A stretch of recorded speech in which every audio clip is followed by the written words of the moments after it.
Bienvenidos de nuevo a la paradoja de los espejos. Hoy nos adentraremos en una de las arquitecturas más asombrosas y a la vez más frágiles de la mente humana, la arquitectura del lenguaje. Imaginen por un momento que están en medio de una conversación cotidiana. Las palabras fluyen sin esfuerzo, las ideas se entrelazan como hilos de oro en un tapiz perfectamente diseñado.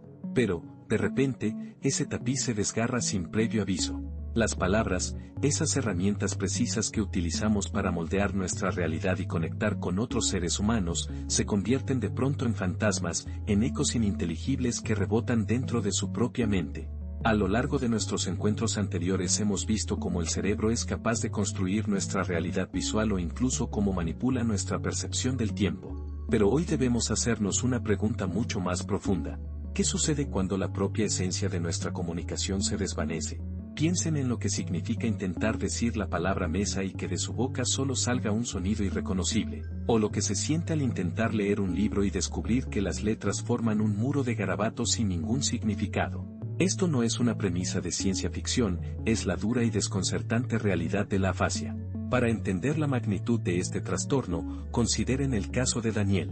Él era un arquitecto brillante, un verdadero maestro de la palabra que podía describir la estructura de un edificio con la misma elocuencia y precisión con la que lo diseñaba en sus planos. Una mañana, después de sufrir lo que él mismo llamó un pequeño tropiezo, su mundo de palabras se colapsó por completo. Daniel quería pedir algo tan simple como un vaso de agua, pero de su boca solo salían sílabas inconexas. Era como si un sensor invisible hubiera cortado todos los cables de comunicación justo antes de que el mensaje llegara a su destino. Lo más impactante es que su mente sabía perfectamente lo que quería, pero el puente hacia la expresión se había quemado para siempre. También podemos observar el caso de María, una profesora de literatura que amaba las letras y que, de un día para otro, perdió la capacidad de entender las preguntas más sencillas. Las palabras llegaban a sus oídos con total claridad física, pero para ella eran como melodías sin letra o ruidos extraños sin sentido alguno. Era como escuchar un idioma extranjero que nadie más podía oír. El significado, ese elusivo eslabón que conecta el sonido con la idea, simplemente se había disuelto en su mente.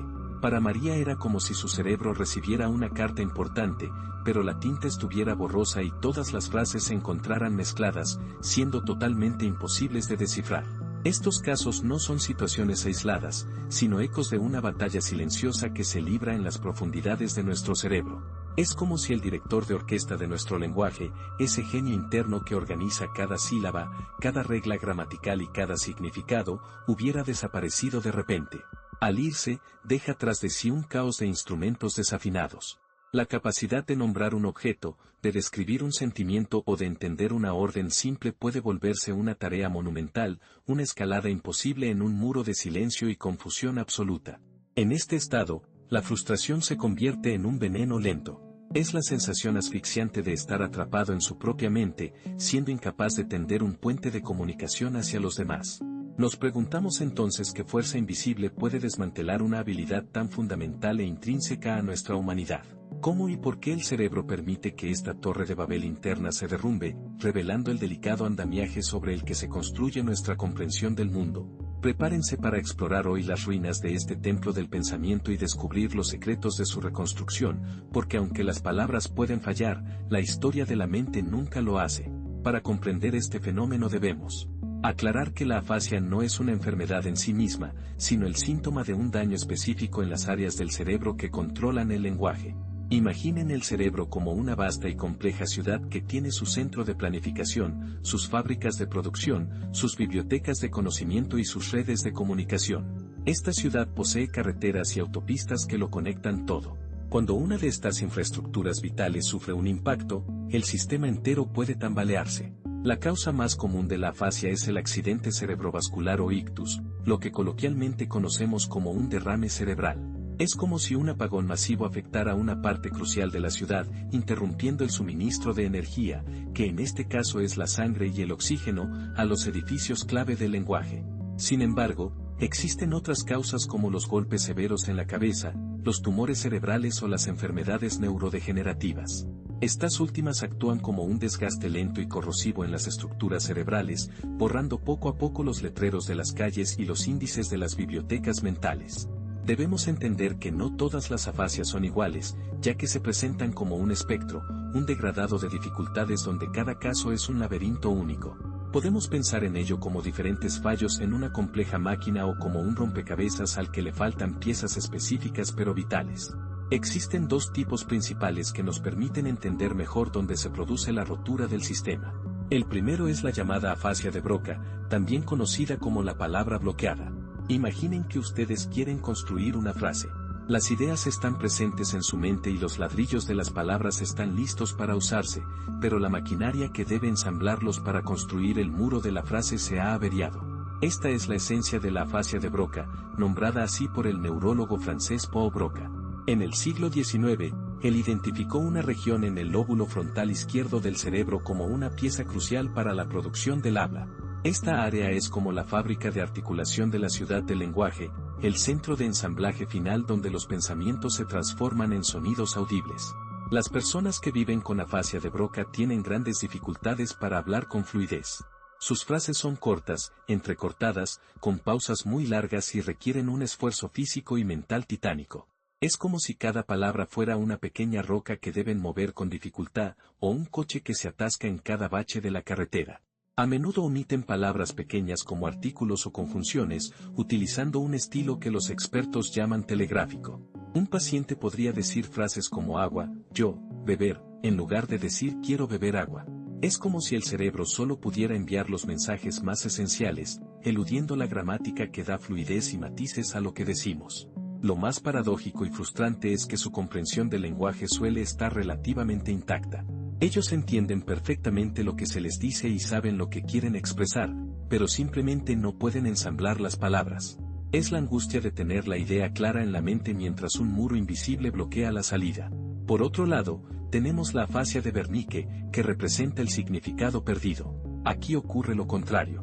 Las palabras fluyen sin ningún esfuerzo, a veces incluso con demasiada rapidez, en un torrente verbal que carece de sentido.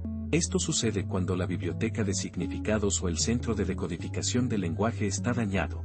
Esta área fue identificada por el neurólogo alemán Karl Wernicke y se encuentra en el lóbulo temporal izquierdo. Es el centro de interpretación, el lugar donde los sonidos se transforman en conceptos y donde las palabras cobran vida al conectarse con nuestro conocimiento. Las personas con afasia de Wernicke hablan con gran fluidez, pero sus frases contienen palabras incorrectas, llamadas parafasias, o incluso palabras inventadas denominadas neologismos. Podrían decir que el reloj está en la nube para el verde cuando en realidad quieren decir que el libro está en la mesa. Escuchar a alguien con esta condición es como sintonizar una emisora de radio fantasma donde las voces suenan claras, pero el mensaje es una maraña ilógica. La mayor dificultad aquí reside en la comprensión. Las palabras que escuchan o leen son como sonidos sin eco o información que no se puede decodificar. Es como si alguien les hablara en un idioma que nunca han aprendido, a pesar de que las palabras suenan familiares. Además, ocurre un fenómeno llamado anosognosia, donde el afectado no es plenamente consciente de que sus propias palabras carecen de sentido. Esto resulta desorientador y desgarrador para quienes intentan comunicarse con ellos, ya que la barrera no es solo lingüística, sino también de percepción. Existen también otras variantes que ilustran la intrincada red del lenguaje, como la afasia de conducción. Imaginen que existe un puente vital entre las áreas de Broca y Wernicke, una autopista neuronal llamada fascículo arqueado. Si este puente se daña, los pacientes pueden entender y hablar, pero tienen serias dificultades para repetir palabras o frases. Es como si el mensajero entre las dos fábricas se hubiera extraviado en el camino. También existe la afasia anómica, donde la persona tiene problemas constantes para encontrar los nombres de objetos o personas. Es como si la base de datos de sustantivos tuviera un fallo intermitente y la mente solo pudiera acceder a descripciones, diciendo eso para sentarse en lugar de la palabra silla.